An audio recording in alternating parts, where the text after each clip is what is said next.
네, 안녕하세요. 예, 제 육회 락에 참석해 주신 선생님들 반갑습니다. 오늘 사회를 맡은 가톨릭대 최성경입니다. 네, 올해 락은 교육 환경의 변화에 따른 교양교육의 대응이라는 대주제 아래에서 변화하는 환경 속에서 교양교육 학회가 어떻게 대응해야 하는지를 여러 전문가를 모시고 모색해 보는 시간으로 마련을 했습니다. 오늘이 벌써 마지막 콜로퀴움인데요. 그래서 더 뜻깊은 시간인 것 같습니다. 선생님들도 아시다시피 올해 교양교육 학계의 가장 뜨거운 관심사 중에 하나가 전공 자율 선택제에 따른 교양교육의 대응입니다. 그래서 락에서도 몇 차례 논의를 거듭했고 다가오는 추기학술대회에서도 관련 세션이 별도로 준비되는 것으로 알고 있습니다. 올해 교양기초교육원 그리고 전국 대학 교양교육협의회에서도 정책과제로 이 주제를 선정해서 관련 연구과제가 진행 중에 있습니다. 그래서 오늘 마지막 락의 주제도 올해의 화두인 전공 자율 선택제와 교양교육으로 선정을 했습니다. 그러면 시작에 앞서서 학 회장님의 인사말을 듣는 시간을 갖겠습니다. 정임호 회장님 부탁드립니다. 예, 교수님 반갑습니다. 예, 교양교육원장 정임호라고 합니다. 그동안 잘 지내셨죠? 예, 여러 가지 바쁜 가운데 있을 거라 생각이 듭니다. 우리 이제 락이 이제 여섯 번째 올해 하는데 두 분이 이제 오프라인이었고 온라인으로 이제 네 번째 이렇게 시도를 하고 있습니다. 특히 오늘 우리 서울대 양일모 교수님 이렇게 초청한 것은 지금 아까 우리 최승영 선생님도 말씀하셨지만은 가장 큰 이슈 중에 하나인 이 대학에서 무전공 뭐 이런 것을 갖다가 자율전공 이게 서울대에서도 역시 시행을 하고 있어서 서울대는 어떻게 되어가나라고 사실 저희들이 좀 관심이 있고 궁금했거든요. 그래서 오늘 그래도 한국에서 제일 리더 해당하는 대학이라 봤을 때 좋은 강의가 이루어질 거라 생각이 듭니다. 그래서 오늘 또 좋은 시간 됐으면 좋겠고 특히 11월 23일 날 숙대에서 하는 우리 행사, 학술 행사 좀 더 또 다시 한번 기억해 주시고 많이 참석해 주셔서 성화를 이루어졌으면 감사하겠습니다. 특히 양 교수님 오늘 미리 이렇게 감사의 말씀을 드립니다. 예, 이것으로 인사 말씀드리겠습니다. 감사합니다. 네, 회장님 말씀 감사합니다. 예, 오늘 자리에 모신 연사는 서울대학교 자유전공학부 양일모 교수님이십니다. 시작에 앞서서 양일모 교수님을 잠깐 소개해 올리겠습니다. 양 교수님께서는 중국 철학을 전공하셨고요. 서울대학교 자유전공학부 학부장을 역임하셨습니다. 현재는 한국동양철학회 회장 그리고 경제인문사회연구회 기획위원으로 활동하고 계십니다. 전공 자율 선택제가 교육부의 주도로 시작이 되기는 했지만 학생들의 전공 선택권을 보장해야 한다. 또 학과 간 전공 간 벽 허물기를 하지 않으면 안 된다는 취지에는 사실 공감이 가는 부분이 분명히 있습니다. 그런데 이제 이런 전공 자율 선택제가 이상적으로 자리를 잡는 데 있어서 결국 이제 제일 중요한 것은 대학이 어떤 준비를 하느냐 하는 것일 텐데요. 그 가운데서도 가장 핵심적인 역할을 해야 하는 기관이 자유전공학부가 아닌가 생각이 됩니다. 그래서 오늘 양인모 교수님을 모셨는데요. 서울대학교 자유전공학부 운영 경험을 바탕으로 해서 전공 자율 선택제 도입 이후에 자유전공학부가 어떤 역할을 해야 되는지, 또 교양교육은 어떻게 응전해야 되는지, 더 나아가서 이제 대학 교육이 어떤 방향으로 나아가야 될지에 대해서 고견을 나눠 주실 것으로 기대가 됩니다. 50분 정도 선생님 말씀 듣고요. 잠깐 휴식 시간 가진 다음에 질의응답을 갖는 것으로 진행하겠습니다. 예, 그럼 이제 양일모 교수님을 모시고 말씀을 청해 듣겠습니다. 따뜻한 환영의 박수 보내주시면 감사하겠습니다. 감사합니다. 선생님, 제가 자리를 공유하면 될까요? 예, 공유하시면 됩니다. 네.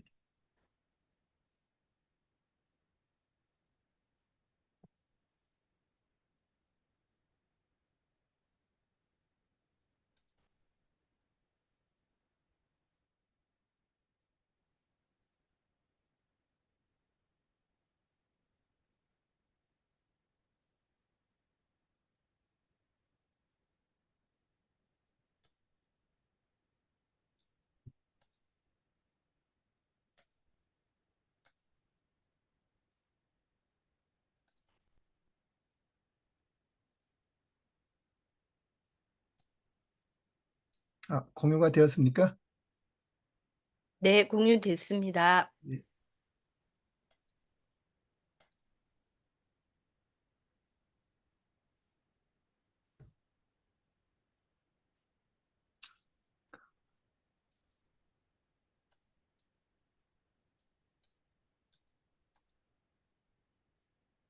선생님, 죄송합니다. 제가 잠깐만 좀 조정하겠습니다.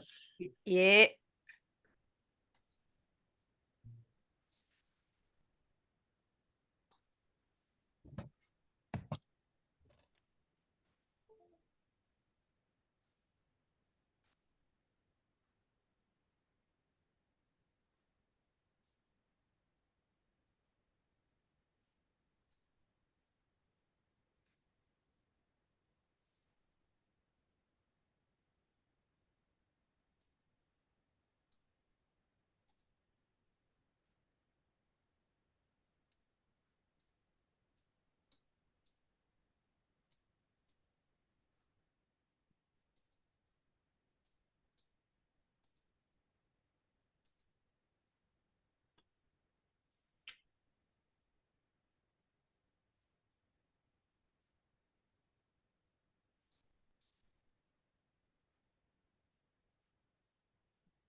선생님, 죄송합니다. 제가 이 컴퓨터 다루는 재주가 없어서 조금 지체가 되었습니다.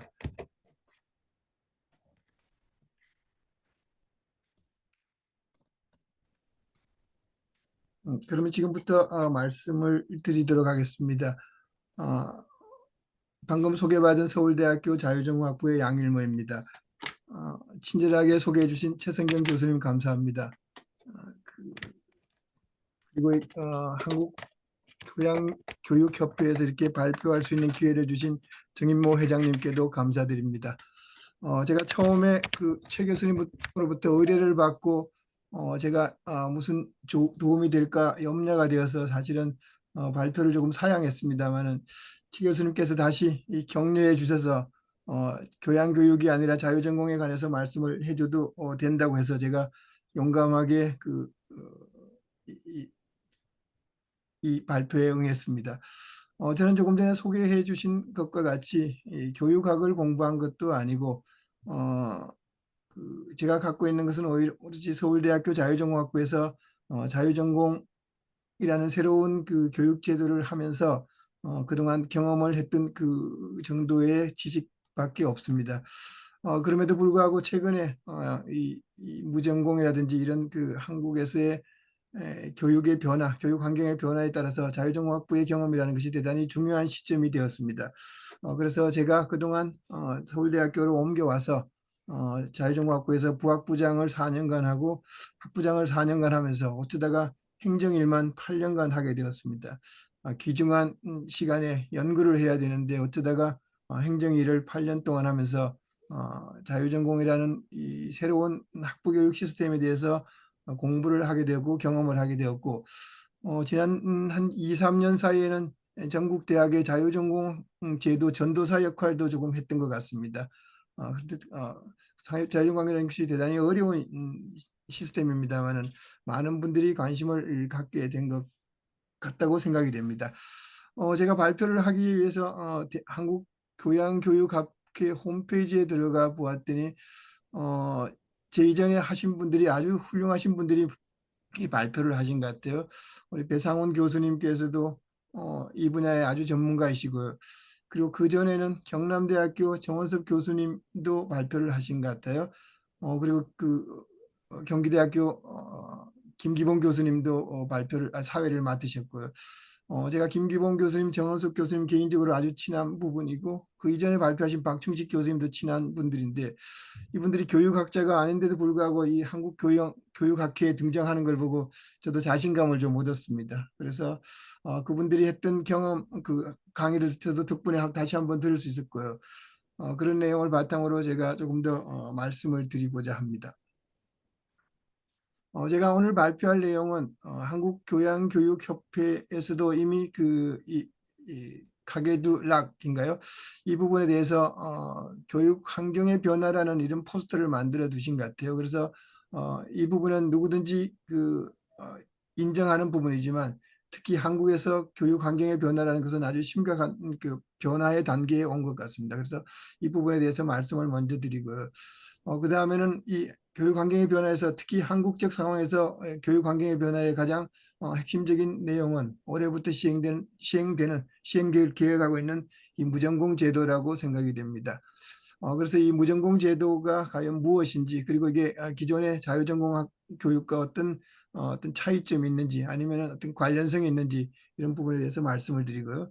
그 다음은 이 한국에서 지난 몇 년 동안 한 10여 년 동안 경험했던 이 자유전공이 한국에서 교양교육과 어떤 연관성을 맺어야 할 것인지 그런 부분에 대해서 말씀을 드리겠습니다. 그리고 왜 자유전공이라는 이 용어가 한국에서 이렇게 최근에 다시 부각이 되었을까 이런 문제를 말씀드리고 마지막에 결론을 대신해서 이 학부 교육을 어떻게 유지해 나갈 것인가 이런 말씀을 추가로 드리고자 합니다. 제가 한국교양교육협회 홈페이지에 들어가서 처음에는 이 카게두라는 말을 이해를 못했습니다. 그래서 조금 더 찾아보니까 뒷부분이 에듀케이션이고 앞부분이 코리안 어소시에이션 오브 제너럴 에듀케이션이었습니다. 그래서 제너럴 에듀케이션에 이 교양을 제너럴 에듀케이션으로 번역하는구나 이렇게 생각을 했고요. 그 다음에 이 락자가 들어있어서 이게 하기 시습지 불역 낙후와 이래서 학문을 좋아하시는 분들이 많이 모여있구나 이런 또 생각을 했는데 다시 뒤쪽에 영어를 보니까 LAC로 되어 있습니다. 그리고 리버럴 아츠 콜로키움이라고 되어 있는 걸 보고서는 이 제너럴 에듀케이션 그리고 리버럴 아츠 교육 이 부분에 대해서 고민을 많이 하시고 이 둘 중에 어느 것도 한쪽을 버릴 수 없어서 이 두 부분을 어떻게 연계시킬 수 있을까 이런 고민을 하시는 것 같습니다. 그리고 이제 21세기와 대학인데요. 지금 대학의 그 문제는 이제 뭐라고 할까요? 21세기가 되면서 뭔가 변해야 된다. 이런 이야기를 지난 세기 말부터 해온 것이라고 생각이 됩니다. 그리고 이것이 한국뿐만이 아니라 전 세계적으로 세계적인 차원에서 대학 교육이 시작되었고요. 이 대학 교육의 개혁이라는 것은 여러 가지 측면이 있는 것 같습니다. 어떤 20세기에서 21세기로 바뀌는 이런 시대적인 문제, 어떤 숫자의 변화가 아니라 우리 사회, 세계가 변화하고 있다는 것이고요. 그중에서 가장 특징적인 것은 사회 경제적으로는 신자유주의라든지 전지구화라든지 이런 문제가 대두되었고요. 그리고 과학기술의 발전, 그리고 우리 주변에 둘러만 보더라도 알 수 있는 이 AI 시대가 되었다는 것 같아요. 그리고 BT라든지 IT라든지 이런 이야기를 하다가 또 AI 시대라고 이제 대학 전체가 이제 AI라는 문제와 어떤 의미에서 AI라는 문제에 대응하지 않을 수 없는 그런 단계에 왔다고 보여집니다. 그리고 무엇보다도 이제 한국에서 눈에 보이는 것이 이제 인구 문제 그리고 인구 문제가 대학에 준 충격이라는 것은 제가 말씀을 드리지 않아도 여러분들이 다 인정을 하는 것 같습니다. 그리고 이 인구 문제는 한국뿐만이 아니라 중국, 일본 동시에 겪고 있는 이 동아시아적인 문제라는 생각도 듭니다. 그래서 한국에서 교육부에서 올해 대학 혁신 지원 사업을 하면서 지금 앞에서 제가 말씀드린 여러 가지 이 요인들을 다 포함시켜서 새로운 계획을 밝혔고요. 그 계획 자체가 무전공이라는 이런 제도까지 온 것 같습니다. 제가 생각한데는 교육부의 이런 무전공 제도까지 오는 과정이 돌발적인 것이 아니라 한국에서 대학 개혁이라고 할까요? 어떤 그동안 김대중 정부 이래로 대학의 구조개혁이라는 이런 문제가 일관되게 지속되고 있는 그런 측면이 있다고 보여지고 그런 그 방식이 결국은 여기에까지 무전공 제도라는 이런 조금 혁신적인 방식의 대학 개혁안까지 이르는 것 같습니다. 제가 말씀드리고 싶은 것은 제가 중국 철학을 해서 한자로 먼저 써드렸습니다만은 이 변적 변, 불변적 변이라는 제가 좋아하는 이 중국 근대의 사상가 량치차오가 한 이야기입니다. 시대가 변하기 때문에 저희들이 이 변할 때는 변할 수밖에 없는 것이고 변하지 않으려고 하더라도 결국은 이 시세, 조류가 있기 때문에 변하지 않을 수 없다라는 이야기를 했고요. 이 세상이 바뀌고 시세가 바뀔 때는 변하는 시대에서는 이 변화하는 원동력 혹은 원리라든지 방향에 대해서 훨씬 더 깊이 성찰해야 된다 이런 이야기를 하고 있습니다. 그래서 여기 계신 전문가들 모두가 우리 시대의 어떤 학부 교육이 변해야 한다는 것에는 모든 분들이 공감을 하실 거라고 생각이 됩니다. 그렇다면 어떤 방향으로 변해야 될지, 무엇이 변해야 될지 이런 부분에 대해서 고민을 해야 될 때가 온 것 같습니다. 제가 이 표를 굳이 올린 것은 뭐 여러분들이 너무나 많이 본 표라고 생각이 됩니다. 올해 1월 달에 교육부가 밝힌 이 대학혁신 지원 사업의 기본적인 예, 박 보도 교수, 자료입니다. 우리 이따 6시에 회의해야 되잖아? 네. 네, 네. 그래서 제가 뭐 이걸 설명할 필요도 없을 것 아직 안 같고 부분의 주셨구나. 추리 난 배경은 보냈는데 내가 못 받았나 네, 싶어서. 이미 예, 여러분들도 다 아시죠. 지금쯤 보내주지. 밑에 별표한 부분이 이제 가장 그래야지. 대학의 이따가 뭐 충격을 임박해서 많이 준 하는 거잖아. 내용이라고 생각이 됩니다. 이 부분이 이제 예, 전체가 대학에서 그래요. 25%라는 단톡방에 띄우면 되지 뭐. 무쟁 우리 몇 사람만 볼 거니까. 자유롭게 선발하라는 어떤 입시 예, 제도에 대한 예, 개혁 예. 안이라고 할까요? 이런 강한 안을 도출했고요. 그리고 이제 여기 교육부가 밝힌 안 중에 저희들이 이제 주목해야 될 부분 혹은 이 시대가 바뀌는 부분은 뭐 25%라는 이 무전공 입학이라는 이 숫자보다도 교육부가 밝히고 있으면서 사용하는 이 워딩이라고 할까요? 전공 선택권이라는 이런 표현을 사용했습니다. 제가 찾아봤습니다. 이 전공 선택권이라는 이 용어의 저작권이 어디에 있는지, 어디에서 이 용어가 나왔는지. 저는 이 교육학을 전공하지 않아서 이 용어가 대단히 낯설게 보였고요. 그리고 이 용어가 이 정당성을 언제부터 가졌는지 제가 교육학 하시는 분들한테는 조금 물어보고 싶은 용어였습니다. 일단은 이 용어가 의미하는 것은 학생들이 대학에 와서 전공을 자유롭게 선택할 수 있는 권리가 있다라는 이런 표현이라고 이해가 됩니다. 그리고 이 용어 자체가 정말로 타당한지는 교육학에서도 좀 더 논의를 해야 될 부분이라고 생각이 되고요. 그 다음에는 우리 교육부 장관님께서 하시는 말씀 중에서 대학의 기득권이라는 상당히 강한 표현을 사용하시고 있는 것 같아요. 그리고 대학에서 이 학과제라고 할까요? 학과제라는 것이 혹은 전공과 관련된 이 단과대학 제도라는 것이 기득권이라고 이렇게 규정을 하셨는데요. 이렇게 대학에 대해서 지금 학과제 혹은 단과대학 제도가 과연 기득권의 구조인가? 라는 부분에 대해서는 저도 조금은 의문이 들었습니다. 그래서 이런 부분도 다시 원론적으로 논의해야 될 내용이라고 생각이 되었습니다. 그래서 그리고 교육부가 이런 발표를 하자마자 발표하기 전이네요.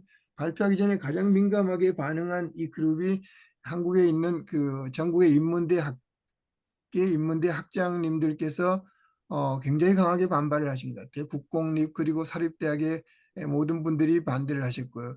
그리고 반대하는 그 논리라는 것은 이 제도를 도입하면은 한국의 대학에서 기초학문이 붕괴될 것이다라는 것이 첫 번째 주장이었고요.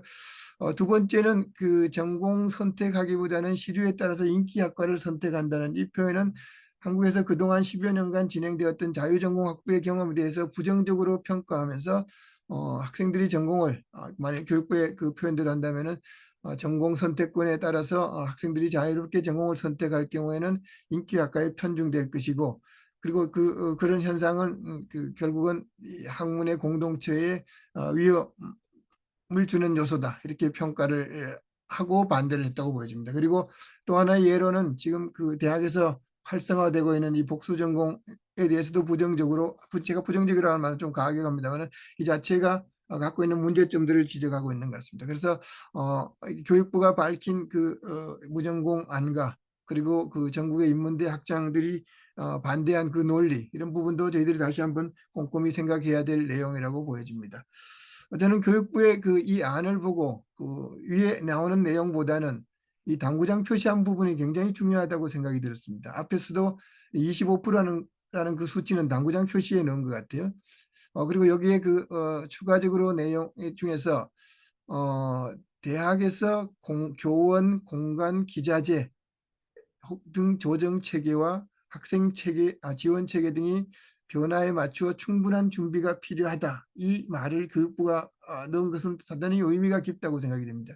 어떤 의미에서는 교육부가 이런 대학에서 자율적으로 할 수 있는 조치를 지원하겠다는 표현이 들어갔으면 더 좋았을 것 같습니다만은 대학이 새로운 제도를 도입하면서 대학 나름대로 교원, 공간, 기자재 등 모든 준비를 다 해야 된다는 부담을 이제 각 대학에 안겨준 것 같습니다. 그리고 제가 생각한데는 대학이 이런 교육부가 밝힌 이런 충분한 준비가 되어 있지 않다면은 이 새로운 제도의 성공 여부는 상당히 어렵지 않을까라고 보여집니다. 그래서 대학이 해야 될 역할이 상당히 커졌다고 보여집니다.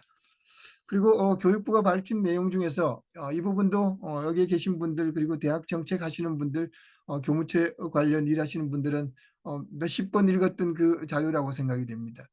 제가 이 자료에서 제가 이 교육부 이외의 어떤 제3자로서 보면서 느낀 것은 유형 1과 2를 구별하고 유형 1을 자유전공 학부 등이라는 예시를 했고 유형 2는 계열이라고 이렇게 표현했습니다. 제가 보기에는 이 도표가 새로운 무전공 제도를 도입하면서 여러 대학들과 합의해 가는 과정에서 수정된 안으로 나온 것으로 보입니다. 그리고 이 안에서 그래서 대학의 어떤 현재 상황을 이해해주기 위해서 유보적으로 두 단계를 설정한 것 같고요. 그리고 이제 이 유형 1과 2가 제가 보기에는 유형 1은 이 무전공 제도를 대학 전체에 시행하는 방식이고 유형 2는 이제 계열별 혹은 단과대학별로 조금 축소해서 하는 그런 방식이라고 보여집니다. 그런데 제가 이 표를 보고는 이 표가 전적으로 대학 입시의 입학 방식에 관한 내용만 담고 있고 실제로 대학에서 무엇을 가르쳐야 될 것이고 학부 교육을 어떻게 해야 될 것인가 이런 고민이 여기에는 포함되어 있지 않은 것으로 보입니다.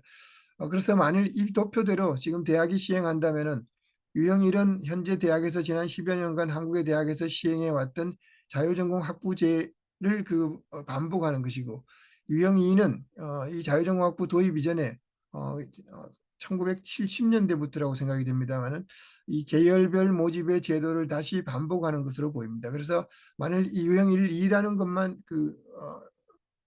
저희들이 선택을 하고 그리고 이 방식으로서 대학 입시 모형만 유형 1, 2로 한다면은 한국에서 그동안 30여 년간 대학에서 어떤 변화를 위해서 시도했고 그 시도를 하면서 여러 가지 문제점 이런 부분들이 잘 정리가 않은 채로 또다시 오류를 반복할 수 있는 위험도 있다고 보여집니다. 제가 서론이 조금 길었습니다만은 제가 이 무전공과 자유전공이라는 이런 표현이 있고 나서 모든 분들이 무전공, 자유전공이 같은 용어일까 이런 질문을 저한테 많이 했습니다. 한국에서 자유전공이라는 것이 한동대학이 1990년, 95년인가요? 그때 아주 독특하게 빨리 시작한 것을 제외하면은 실질적으로 2009년부터 시작한 이 낯선 제도였습니다. 그리고 이 자유전공이라는 제도가 도입되면서 당시에 이 여러 대학에서 이 자율전공 혹은 자유전공이라는 이런 표현을 사용하면서 학과 차원 혹은 단과대학 차원 혹은 계열별 차원 여러 형태로 이 제도를 시행했습니다. 그래서 자유전공이라는 것이 과연 무엇인가 이 고민을 많이 했던 것 같아요. 그런데 이 자유전공이라는 단어 자체는 그냥 전공을 자유롭게 선택한다는 것보다는 훨씬 더 많은 고민을 하고 이 제도를 만들었다고 보여집니다. 그래서 한국어 표현은 자유전공 혹은 자율전공이지만 실제로 영어 표현에서는 훨씬 더 많은 고민을 담았고요. 서울대학교에서는 칼리지 오브 리버럴 스터디즈라고 리버럴 아츠 에듀케이션이라고 할까요? 이 교육을 중점을 두는 시스템을 하겠다는 뜻을 밝혔습니다. 그리고 고려대학교에서는 스쿨 오브 인터디시플리너리 스터디즈라고 해서 이 제도를 통해서 어떤 융합이라는 대학 학부 교육에서 융합이라는 것을 강조한 것 같고요. 경희대 예를 들면은 이 스쿨 오브 글로벌 에미넌스라고 해서 어떤 국제화 교육에 더 강점을 둔 것 같습니다.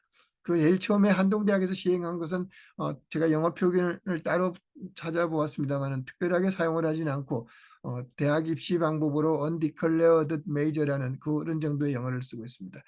제가 보기에는 한국에서 지난 10여 년 동안 자유전공, 자율전공이 그렇게 큰 성공을 거두지는 못했습니다만은 이 제도를 시행하는 이 조직 각 기관 대학에서는 이 리버럴 스터디즈라든지 혹은 인터디시플리너라든지 글로벌 에듀케이션이라든지 이런 새로운 방식의 교육을 시도하려는 그 의도를 담았다고 보여집니다.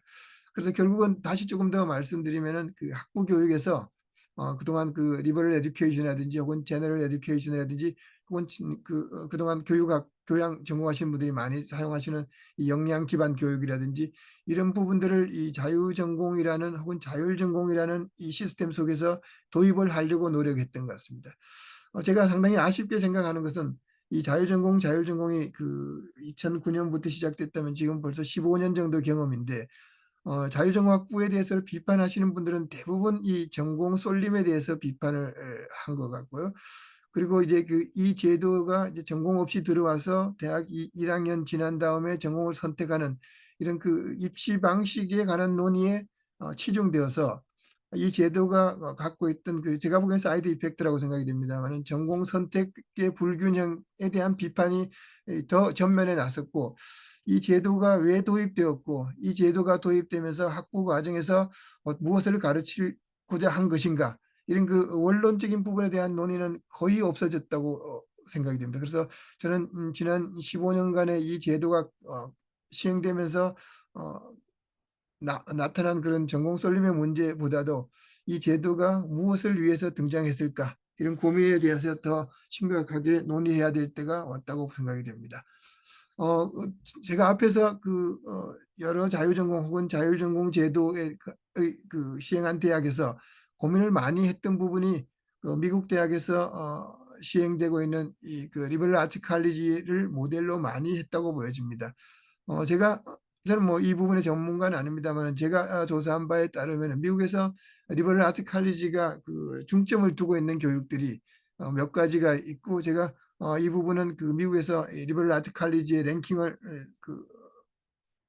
정하는 사이트에서 배운 내용입니다만은 일단 학부 교육에 대단히 강조점을 두는 그런 교육을 하고 있고요. 그리고 이제 전통적인 이 고전적인 주제를 많이 다루고 있고 그리고 이 직업 교육을 하는 것은 아니고 그리고 학생들에게 어떤 비판적인 사고라든지 어떤 새로운 사고를 할 수 있는 그런 스킬을 키운다든지 그리고 나서 본인들이 대학에서 어떤 전공을 해야 될 것인가 이 고민을 도와주는 교육 그리고 이제 기숙사 교육은 조금 미국 제도의 장점이라고 생각이 됩니다만 이런 미국의 대학의 리버럴 에듀케이션이라는 것은 결국은 리버럴이라는 말이 한국어로 이게 자유라고 번역이 되어서 여러 가지 오해도 있습니다만 이 자유전공이라는 교육이 결국은 이 리버럴 아츠 에듀케이션, 이 교양 교육과 같은 차원의 교육을 고민하고 있었다. 이런 점을 말씀을 드리고 싶습니다. 실제로 제가 다른 데서 강의하면서 미국의 리버럴 아츠 칼리지 랭킹 조금 전에 말씀드린 사이트입니다만은 미국에서 해마다 이 리버럴 아츠 칼리지를 평가하는 이 사이트입니다만은 미국의 아주 유명한 대학들 그리고 규모가 크지 않은 대학들입니다만은 미국의 대학 아주 큰 대학들을 제외한 이 리버럴 아츠 칼리지가 미국에서 학부 교육에 상당히 중요한 역할을 하고 있다 이런 말씀을 드리고자 합니다. 그 다음에는 이 아시아에서도 이 아시아의 대학이라는 것이 결국은 이 서양의 영향을 많이 받아서 생긴 대학입니다만은 그동안 지난 100여 년 동안 서양의 대학 제도를 받아서 그리고 이제 근대화 과정에서 대단히 중요한 역할을 해왔습니다만은 지난 세기 말 그러니까 이 1990년대부터 아시아의 대학에서도 많은 개혁을 하기 위한 대학 구조 조정이라고 할까요? 그런 부분이 시작되었고요. 저희들이 제가 왼쪽에 나오는 이게 도쿄 대학의 고마바에 있는 고마바 교양대학 캠퍼스입니다만은 아직도 글자가 잘 안 보이네요. 교양학부라는 이 글자가 벽에 새겨져 있을 정도로 오래된 대학입니다. 일본이 잘 변하지 않는 나라입니다만은 이 1990년대 이후로 이 대학 교육에 있어서 굉장히 많은 변화를 시도하고 있고요. 그리고 왼쪽 아래에는 위안페이 칼리지라고 북경대학의 2007년부터 제가 어폐가 있습니다만은 서울대학교 자유전공학부와 거의 유사한 시스템을 2007년에 북경대학이 먼저 시작했고요. 위안페이 칼리지라는 이름으로 시작을 했습니다. 그리고 위안페이라는 것은 이 북경대학의 초대 총장의 차이 위안페이의 이름에서 따온 것이고요. 그리고 지금은 중국 북경대학에서 가장 뭐라고 할까 핫 이슈를 만들어내는 그런 대학입니다. 그리고 오른쪽 아래는 2011년에 그 예일 대학이 그 싱가포르 대학과 예일 그 내셔널 유니버시티 오브 싱가포르입니다만은 합작으로 리버럴 아트 칼리지를 만들었습니다만은 처음에는 굉장히 의욕적으로 만들었는데 2021년에 그만둔다고 발표했고 25년에 아마 이 제도는 이제 스탑할 거라고 지금은 나와 있습니다. 그래서 이 제도가 왜 시작되었고 이 제도가 왜 한계에 봉착했을까 이런 부분들도 교육학에서 다뤄야 될 주제가 아닌가 생각이 됩니다. 이 왼쪽에 있는 이 도쿄대학과 북경대학의 예는 제가 마지막에 다시 잠깐 더 추가로 설명을 드리겠습니다. 그리고 이제 그 한국에서 교양학부 혹은 교양대학, 교양교육이라는 이런 용어를 많이 쓰고 있고, 그리고 또 기초교육이라는 단어를 많이 사용하고 있습니다. 제가 서울대학교 오기 전에는 한림대학에 있었습니다만은 이 한림대학에 가니까 이 젊은 교수들이 해야 할 일이 이 교양교육의 개선에 젊은 교수들을 투여해야 된다고 해서 이 교양교육을 어떻게 해야 될까 이런 고민들을 같이 하는데 참여한 적이 있습니다. 이 교양이라는 말은 한국에서 연구자들, 교육학 하시는 분들이 많이 연구했고 이 영어 표현도 아주 다양하게 나타납니다만은 제가 보기에는 이제 한국에서 교양이라는 혹은 교양대학, 교양교육이라는 말이 어떤 그 네임밸류로 보면은 상당히 조금 낮아졌다고 생각이 됩니다.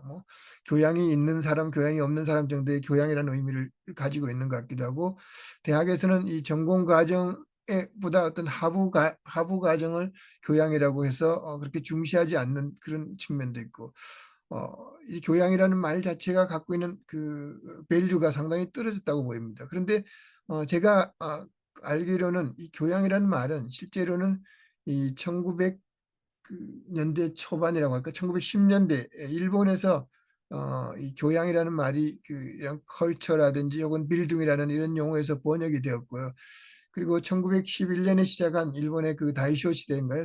쇼와 시대 이전에 이 다이쇼 시대에 이 교양주의라는 이 용어가 유행을 했고요. 그리고 그래서 그 당시 이 대학에서 혹은 그 사회적으로 교양주의라는 말까지 등장했습니다. 이때 이 등장한 이 교양주의 혹은 교양이라는 말 자체는 그 1910년대 혹은 1920년대 일본이 어떤 군국주의보다는 조금 더 민주주의의 경향이 강했던 시기입니다. 그래서 이 시기에 이 교양이라는 것이 이 어떤 의미에서는 문학, 철학을 중시하는 그리고 이런 문학과 철학을 중시하는 그 사조는 실질적으로는 이 독일의 싱칸트 학파로부터 영향을 받았습니다만은 훨씬 더 그 인간의 성숙을 그 인간 교육이라고 할까요?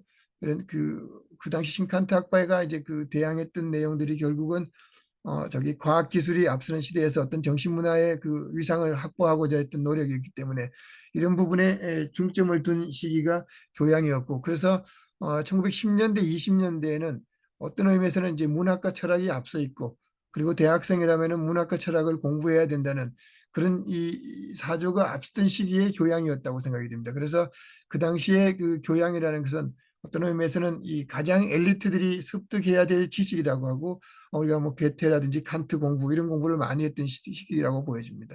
한국의 역사, 구제 고등학교라는 말은 조금 낯선 용어입니다만은 일본의 도쿄 대학이 그 본과가 있고 대학이 예과가 있을 때, 그러니까 대학에 들어가기 이전의 학생들, 한국에서 그러니까 익숙한 것은 일본의 대학에서 망토 입고 그 다니던 그 시절에 이 제국 대학 모자 쓰고 다니던 사람들이 그 하던 그런 교양이라고 생각이 됩니다. 제가 생각컨대는 윤심득과 그 사회찬미 노래에 나오는 그 분들이 다니던 시절에는 아마 문학, 철학을 훨씬 더 중시했고 그리고 그 현해탄에 빠져 죽을 정도로 상당히 그 아이디얼리즘이 강했던 그런 시기의 교육을 교양이라고 했던 것 같습니다. 그래서 어떤 의미에서는 이 교양이라는 말이 최고의 밸류가 있을 때 일본에서 교양대학이라는 것이 그 학부 이전에 그러니까 이 전공 이전에 역할을 했고 그런데 한국에서는 이 해방된 이후에 생긴 이 새로운 학제에서는 이 미국식 제도가 들어오면서 이 전공 교육이 강화되고 그런 의미에서 교양은 그 어떤 전공의 하위 단계라고 할까요? 그런 단계로 조금은 이제 그 평가가 절하되는 그런 과정을 겪었다고 생각이 됩니다. 그런데 한국에서 이렇게 그럼에도 불구하고 이 다시 이제 그 올해도 무전공이 나왔습니다만은 이 무전공 제도를 교육부가 이렇게 강하게 주장하는 그 근거에는 한국 나름대로의 오랜 교육부 나름대로의 고민이 강했다고 보여집니다.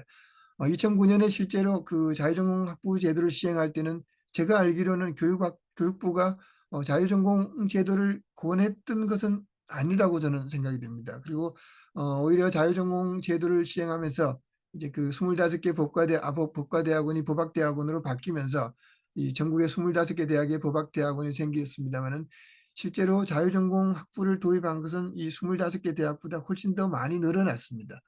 그렇다면은 제가 보기에는 2009년에 한국에서 자유전공이라는 이 제도에 대해서는 여러 교육학자들, 이 교육과 학부 교육에 관심 있는 분들이 이 대학에서 법과대학의 정원을 활용해서 물론 다른 특수한 이 경영대학이나 뭐 이렇게 그 공과대학의 정원을 넘길 수도 있습니다만은 특별히 이런 자유전공 제도를 실험했다는 것은 교육학적으로 대단히 의미가 깊다고 보여집니다. 그럼에도 불구하고 자유전공 제도에 대해서 이제 그 법과대학이 없어지면서 생겼기 때문에 법과대학이 후신이다라는 이런 그 부정적인 평가가 많았습니다.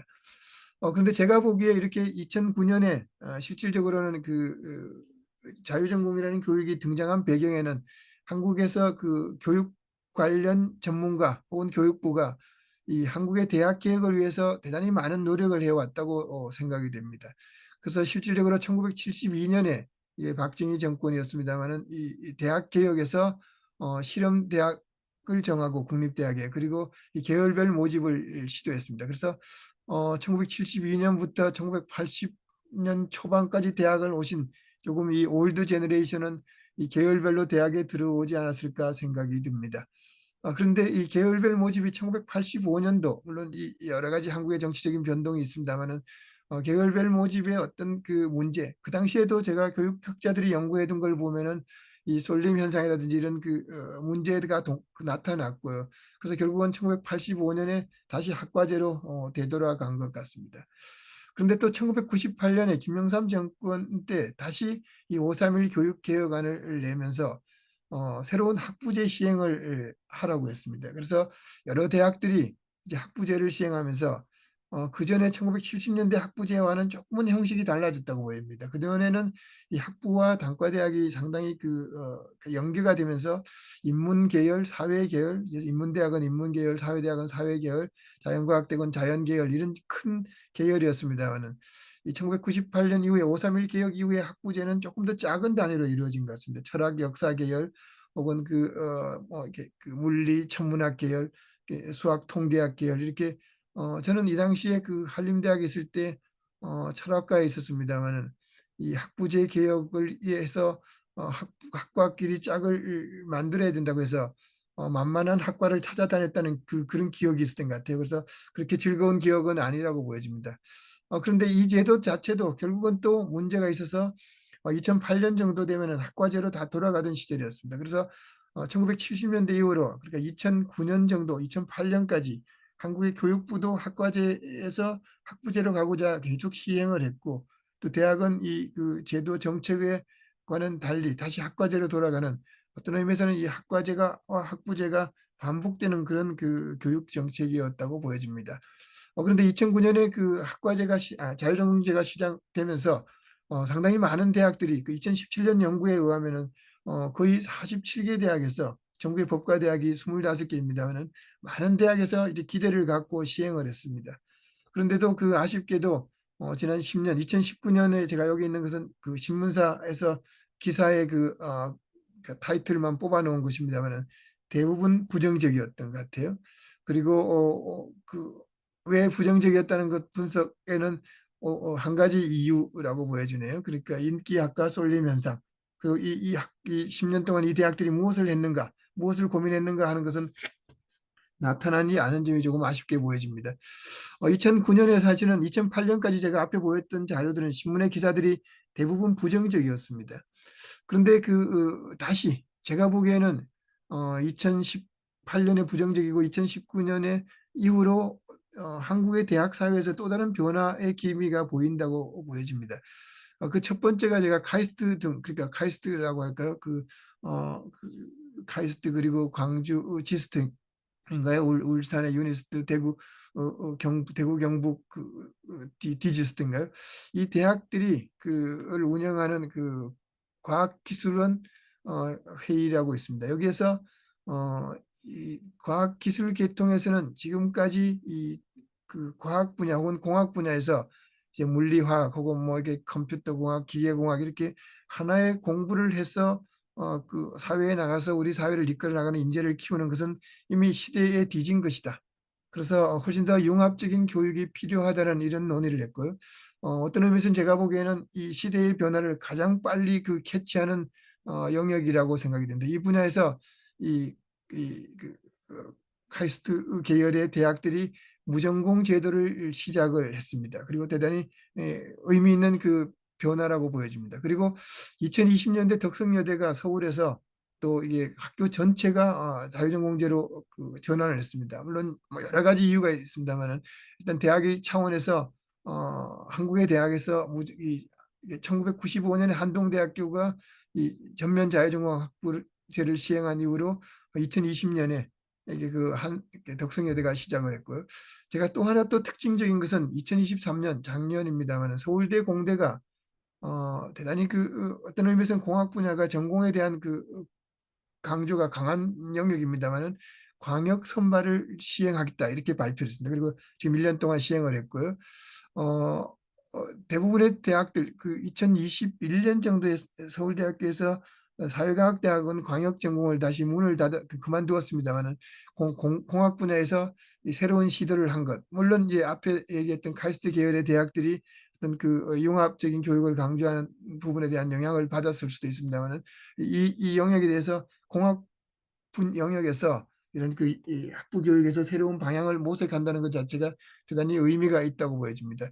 저는 뭐 교육학자가 아니어서 이런 부분을 제가 세밀하게 분석을 하기는 어렵습니다만은 2018년 이후로 한국의 대학에서 또다시 자유전공 제도에 대해서 관심을 가지기 시작했고요. 그래서 기존의 제도를 조금 고치기도 하고 늘리기도 하고 새로 만들기도 하고 이런 여러 가지 그 변화가 생겼습니다. 그리고 이제 2023년에는 이 자유전공학부는 자율전공학부라고 그 타이틀을 내건 대학이 33개에 해당하고요. 그리고 이 과학기술 계열의 이제 4개 대학에서 이미 시행을 하고 있고, 그리고 제가 다 조사를 못했습니다만은 자유전공학부 혹은 자율전공학부 이외에 어떤 특성화 혹은 대학의 설립자의 이름이라든지 혹은 어떤 교육 이념을 담은 이 타이틀을 담은 대학들도 실질적으로는 이 자유전공 그러니까 리버럴 아트 교육 혹은 학부 교육의 개선을 위해서 하고 있는 것으로 보아서 거의 40여 개의 대학이 이미 이 제도에 대해서 관심을 많이 갖고 있다고 보여집니다. 왜 이렇게 다시 자유전공에 대한 관심이 늘어났느냐, 이 부분에 제가 생각한 데는 우리 대학이 전공 혹은 학과 혹은 단과대학 중심으로 칸막이가 높다. 이 제도에 대해서 모든 분들이 공감을 하고 있고요. 다만 이전에 지난 이 자유전공학부 제도를 실시한 방식대로는 문제가 있지만 어떤 방식이든지 변화가 필요하다는 그 인식을 계속하고 있다는 점이고요. 또 하나는 한국 대학에서 현실로 다가오는 인구 문제일까요? 대학의 그 정원이 줄어든다는 이 문제로 대학 자체가 이제는 변하지 않으면 안 된다는 그런 그 시점에 왔고요. 그리고 지금 우리 대학생들 MZ 세대라고 합니다만은 이 학생들이 저희들과는 뭐 완전히 다른 이 세계관을 갖고 있는 이 학생들에게 학부 교육에서 이전 교육 방식과는 어떤 그 패러다임이 바뀐 교육을 해야 된다는 그런 시점이 되었고요. 그리고 뭐 과학기술의 발전은 지금은 무서울 정도로 이 AI가 너무나 이게 중심이 된 이 사회에서 이 대학도 어떤 방식으로든지 대응을 해야 된다고 생각이 됩니다. 그래서 결국은 교육부가 올해 제시한 이 제도에 대해서 저는 뭐 나름대로 한국의 어떤 교육학적인 혹은 대학 구조개혁과 연관성 속에서 진행된 것이라고 보여집니다. 그래서 제가 정확하게 말이 길었습니다만 몇 가지 조금 결론은 제가 내리기는 어렵고요. 어떤 제가 도쿄대학과 북경대학이 하고 있는 이런 변화들에 대해서 잠깐 말씀을 드리고 마지막으로 제 소감을 그리고 혹은 제안 같은 걸 말씀을 드리고자 합니다.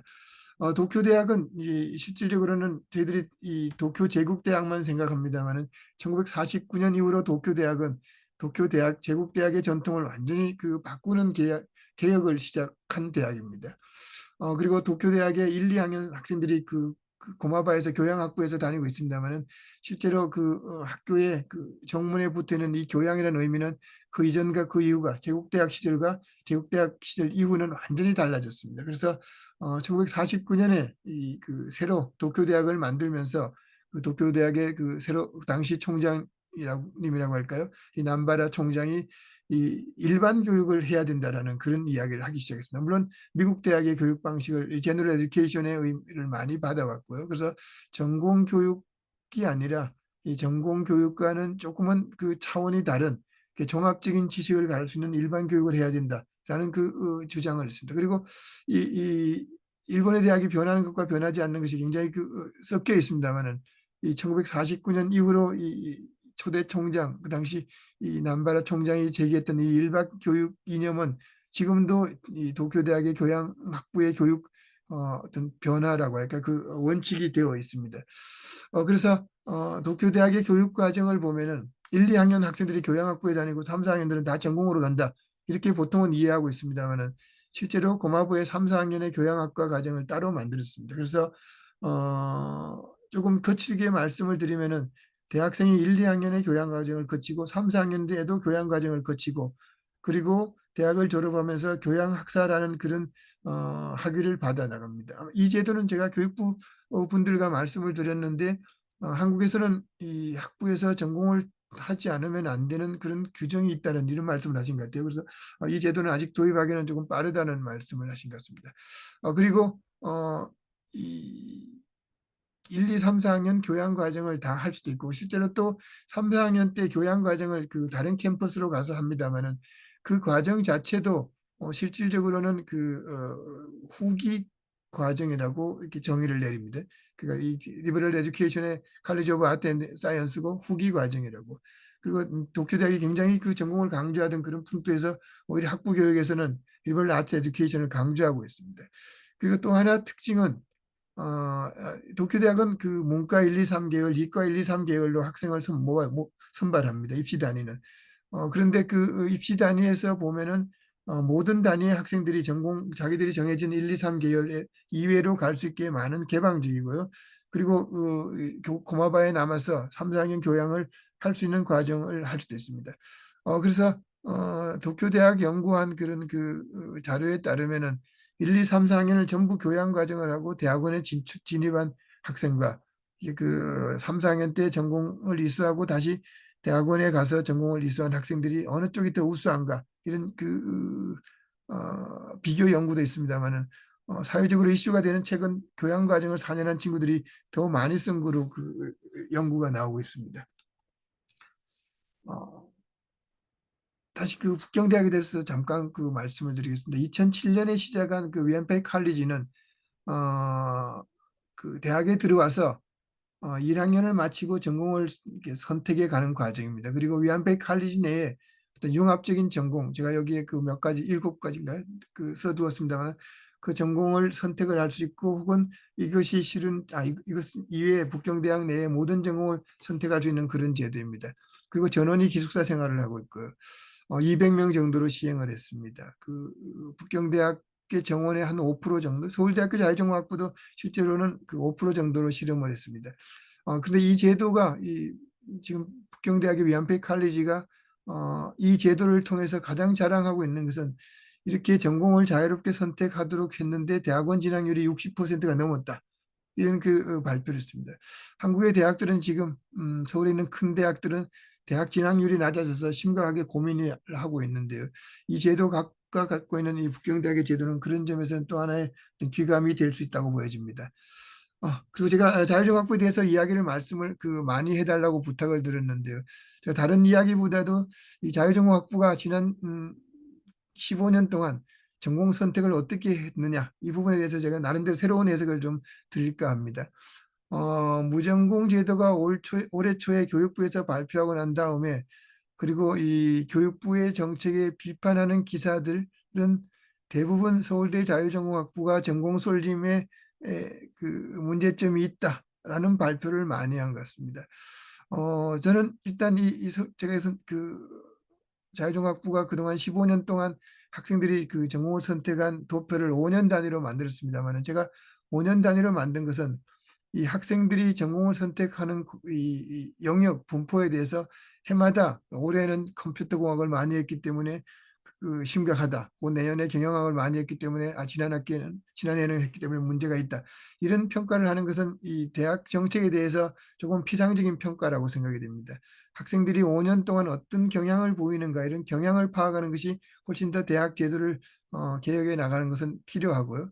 그래서 학생들이 전공을 선택하는 과정은 이제 본인들의 의사 그리고 사회적인 요인 등 그리고 교육 내용 등 여러 가지 요인이 작동하고 있기 때문에 공동으로 이 전공 선택 분포에 대해서 관심을 갖고 조금 더 이 분포가 갖고 있는 의미를 분석해야 된다고 생각이 됩니다.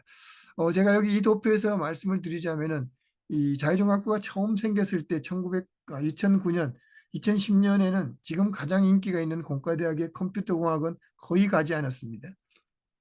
그런데 이제 그 10년, 15년 후에 이 공과대학이 급격히 늘어났고요. 그리고 초기에 사회대학 경제학을 많이 했습니다만은 이것이 줄어들었습니다. 그리고 저는 이런 대학에서의 그 학생들이 전공을 선택하면서 이 전공을 선택해가는 과정에서 대학이 전공의 어떤 이 포션을 이렇게 조절해가는 기능, 이런 기능은 조금 더 유의미하게 보아야 되지 않을까 생각이 됩니다. 제가 다시 하버드 대학의 예를 갖고 왔는데요. 하버드 대학에서 이 해마다 학생들이 하는 전공이 57개 정도가 되고요. 하버드 대학은 물론 전공 없이 들어오는데요. 서울대학을 굉장히 공과대학 컴퓨터공학과 경영학, 경제학 비율이 높다고 굉장히 비판적으로 언론이 다루고 있습니다만은 하버드 대학 도표를 보면 서울대학보다 훨씬 더 심각합니다. 제가 상위 10개 전공과 하위 10개 전공을 이렇게 그 도표로 만들었습니다만은 이 상위 10개에 해당하는 것이 거의 모든 부분을 차지하고 있고요. 하위 10개 대학은 아주 뭐랄까 우리가 잘 아는 분야들입니다만은 여기 도표에 나와 있는 데입니다. 그렇다고 하버드 대학이 전공을 선택하지 않는 이 하위 10개 대학이 그렇다고 세계적으로 학문적인 밸류가 낮은가 하면 그렇지는 않은 것 같습니다. 그래서 우리가 이제 하버드 대학이라든지 미국의 유수한 대학들이 학생들에게 전공을 자유롭게 선택하도록 이런 기회를 제공하는 시스템을 갖고 있다면은 왜 이런 미국의 큰 대학들은 전공 쏠림 현상이 나타남에도 불구하고 이 학문적인 이 영역의 균형을 유지해가면서 그리고 그 학문적인 연구를 그 수준을 유지할 수 있는지 이런 부분에 대한 연구도 해야 될 것입니다. 그래서 단순히 자유전공이라는 이 제도가 전공에 쏠림이 있다고 해서 이 제도가 갖고 있는 이 제도에 문제점이 있다라는 이런 비판보다는 이 제도를 통해서 어떤 부분의 학부 교육을 개선해 나갈 수 있고 그리고 이런 전공 쏠림이 있다면은 대학이라든지 정부가 어떤 역할을 해야 되는지 이런 논의가 필요하다고 생각이 됩니다. 제가 발표 준비를 하면서 결론으로 뭔가를 좀 말씀드리고 싶었는데 교육학자가 아니어서 크게 도움이 되는 이야기는 아니고 평소에 생각하고 있던 것만 몇 가지만 말씀을 드릴까 합니다. 21세기의 대학이 바뀌어야 된다. 교육 이념. 제가 대학에 어떤 대학에 가보니까 체육, 지육, 덕육 이런 걸 붙여놓은 대학도 있는 것 같습니다. 제가 이 지덕체라는 말이 어디에서 나왔는지를 한번 공부해 본 적이 있는데 아마 영국에서 허버트 스펜스가 교육에 관한 On Education이라는 논문에서 그런 이야기를 한 것 같고요. 그것이 제가 한국의 조선 왕조실록을 읽다가 고종이 내용을 인용하는 걸 보고 깜짝 놀랐습니다. 고종이 인용하면서 덕체지라고 이렇게 인용을 했던 것 같아요. 그래서 덕육을 앞세웠던 그 교육 이념이 한국에서 100여 년 동안 지속이 되었구나라는 생각이 되었습니다. 그런데 이제 물론 상당히 좋은 이야기입니다만은 21세기에는 학부에서 어떤 가르치는 내용이라든지 시스템이라든지 모든 것이 이제 바뀌지 않으면 안 되는 이런 단계에 왔고요. 그리고 제가 고민하는 것은 자유종합부 운영하면서 가장 큰 이제 어려웠던 점이라고 할까요? 학생들이 전공을 선택해 간다고 할 때 이 대학에서 이 전공이라는 것이 있고 전공을 선택하기 이전에 학생이 있고 그리고 이 두 가지가 동시에 공존할 수 있을까 이런 고민을 한 적이 있습니다. 그래서 어떤 학생들이 전공을 선택해 가기 이전 단계가 있고 전공을 선택해 가는 단계 이것이 A에서 B로 옮겨가는 단계가 대학 교육에서 바람직한 것일까? 그 전공과 교양 교육 혹은 표현을 어떻게 해야 될지 모르겠습니다만 전공 이전의 교육 단계 이 두 개가 어떤 연관을 맺어야 될지에 대한 고민들이 필요한 것 같고요. 그동안 그리고 이제 그 자유전공학부가 한국에서 15년 동안 경험이 있습니다만은 이 자유전공학부에서 어떤 전공 설립에 대한 비판뿐만이 아니라 이 제도가 한국의 대학 제도에 무엇을 개선하려고 했든지 이런 분야에 대해서 조금 더 깊이 있게 생각해야 될 때가 오지 않았나 보여집니다. 마침 이 창비에서 안과 밖이라는 잡지를 만들고 훨씬 더 조금은 이 비판적인 글을 많이 쓰는 잡지입니다만은 저보고 이 자유전공 제도에 대해서 조금 글을 써달라고 해서 제가 이 최근에 자유전공제 허화실이라는 이런 글을 썼습니다. 아직 이 간행은 되지 않았는데 아마 한 달 안으로 간행이 될 것 같습니다. 그래서 저는 여기에서도 오늘 이 글을 쓰면서 제가 많이 배웠다고 할까요? 느꼈던 점을 오늘 말씀을 드렸고요. 이 자유전공 제도가 갖고 있는 이 장점 그리고 이제 그 문제점 이런 부분에 대해서 우리가 조금 더 교육학적으로 연구를 해야 될 때가 왔다는 생각이 듭니다. 그리고 제가 말씀드리고 싶은 것은 이제 학생들이 대학에서 전공을 한다고 한다면은 이제 이 그러니까 전공 이전에 무엇을 가르쳐야 될 것인가 이제 그 연구자들마다 전문가들마다 다를 수 있습니다만은 제가 생각한 이제 대학생이 대학에 들어와서 내가 어떤 전공을 해야 되겠다. 그 문제에 대해서 조금 더 심각하게 고민할 수 있는 그런 교육이 필요하고요.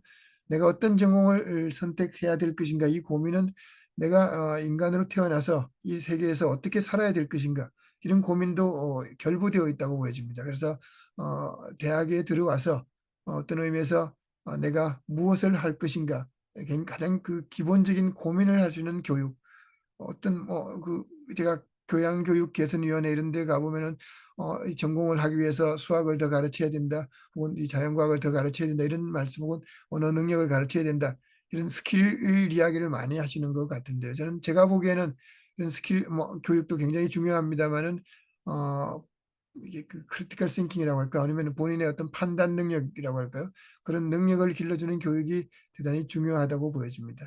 마지막으로는 제가 첫 번째 얘기했던 것과 이제 중복되는 이야기입니다만은 학부에서 어떤 시스템을 이제 교양대학 혹은 그것을 거쳐서 전공으로 가는 이제 ASB로 가는 과정 이것이 필요한지 혹은 대학에서 이 뭐라고 할까요? 이 학과별로 나누어서 공부하는 것이 필요한지 이런 고민들이 이제 시작되어야 되고요. 제가 도쿄대학 얘기할 때 이 PPT 자료에는 쓰고는 말씀을 드리지 않은 내용이 있습니다만은 도쿄대학이 제가 도쿄대학에서 한 10여 년 동안 있어서 그 이야기를 자주 합니다만은 제가 있었던 그 도쿄대학 문학부가 전공이 한 20개 정도 된다고 할까요? 도쿄대학은 소셜 사이언스 사회과학 대학이 없는 대학이어서 경제학부 이외에 지금 한국에 있는 사회과학은 전부 문학부에 포함이 되어 있습니다. 그래서 문학부가 몇 년 전에 개혁을 시작했고 학과를 한 개로 통합을 했습니다. 인문학과라고 할까요? 그리고 학생들이 이 졸업하면서 이제 디클레어하는 방식으로 바꿨습니다. 그래서 굉장히 큰 이제 변화를 꾀하고 있다고 보여집니다. 물론 이제 단과대학을 넘어간다고 할까요? 그거는 제가 보기에는 도쿄대학이 소셜 사이언스가 없는 것이 지금에 와서는 큰 장점이라고 보여집니다. 그래서 한국의 대학에서 제가 자연과학이나 공과대학은 잘 모르는 분야입니다만은 이 인문사회 계열에서 인문대학과 사회대학은 저는 통합해야 된다고 늘상 주장하는 진영이라고 생각이 됩니다. 그래서 조금 더 이제 물론 한계점이 있습니다만 조금 더 고쳐야 될 부분이 있고요. 그래서 서울대학교에서 아마 여러분 선생님들 많이 들었을 겁니다만 내년부터 자유전공학부제를 이제 바꾸어서 학부대학으로 가기로 이제 결정을 하고 지금 준비를 하고 있습니다. 그래서 학부대학 이름은 서울 SNU 칼리지를 이렇게 바꿨습니다. 이 이름을 어떻게 정할 것인가에 대해서 고민을 굉장히 많이 했습니다만은 하버드 대학이 하버드 언더그래주에이트는 하버드 칼리지라고 하는 것처럼 여러 학부대학이라는 이름이 있었습니다만은 한국에서 여러 대학들에서 학부대학이라는 이 시스템을 도입한 대학 유니버시티 칼리지라는 용어를 썼습니다만은 서울대학교에서 굉장히 많은 비판이 있었습니다. 유니버시티 칼리지라는 말은 영어로도 성립하지 않고 미국에도 그런 대학이 별로 없다라는 그런 비판들이 많아서 서울대학은 SNU 칼리지로 가기로 했고 지금은 준비를 하고 이 SNU 칼리지 안에 이제 자유종합부가 들어가는 방식으로 이제 개혁을 하기로 시작했습니다. 학부대학이 무엇을 해야 될 것인가는 서울대학도 아직도 많은 고민을 하고 있는 단계입니다. 그래서 이 제도가 정착하기 위해서는 우여곡절이 아직도 많이 남아 있는 단계입니다. 제가 발표는 여기까지 마치도록 하겠습니다. 네, 양림호 선생님 감사합니다. 시간 정확하게 5시까지 발표해 주셨고요. 전공 자율 선택제 도입을 앞두고 학부 교육이 이제 어떤 방향으로 무엇이 바뀌어야 되는지에 대한 아주 중요한 질문을 던져 주신 것 같습니다. 그러면 잠시 휴식 시간을 가진 다음에 질의응답을 진행하도록 하겠습니다. 지금 5시니까요. 10분 휴식하시고 5시 10분에 질의응답 시작하겠습니다. 쉬는 시간에 미리 질문을 준비해 주셔도 좋겠습니다.